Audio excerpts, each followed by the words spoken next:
Alors, comment est-ce qu'on articule dans un cas pratique la responsabilité du préposé qui a causé un accident de scooter, selon votre question? C'est extrêmement fréquent, hein. Donc, pour moi, en fait, on va faire très simple. On va tout dérouler comme si c'était pas un préposé, c'est-à-dire qu'on commence par dire qu'il est question d'un accident de la circulation. On va vérifier si les conditions de la loi de 85 sont réunies. Si ces conditions sont réunies, alors elle est exclusive et spéciale. Aucun autre texte ne peut s'appliquer. Les conditions sont prévues à l'article 1, article 1er de cette loi. Il faut donc un accident, on définit un VTAM, on définit une voie de circulation, on définit, il faut une implication, on définit. Et la dernière condition, c'est quoi? C'est on agit contre le gardien ou le conducteur.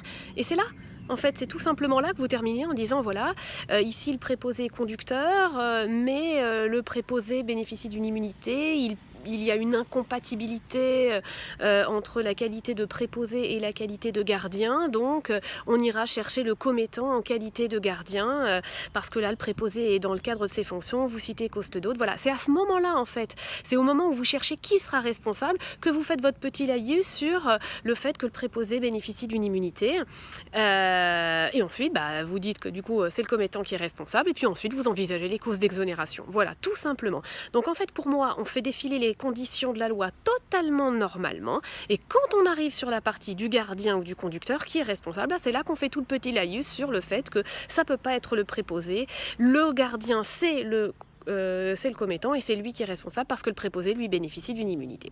Voilà, comme ça au moins on fait quelque chose de simple et on n'oublie aucune condition.